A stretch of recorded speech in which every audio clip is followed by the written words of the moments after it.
estão humilhando você por onde você está hoje, pelo local que você está hoje. O local é pequeno, mas a promessa é grande.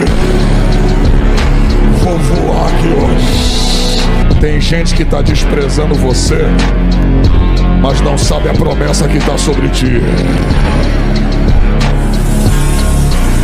Eles não sabem quem é você, mas tem uma promessa sobre ti.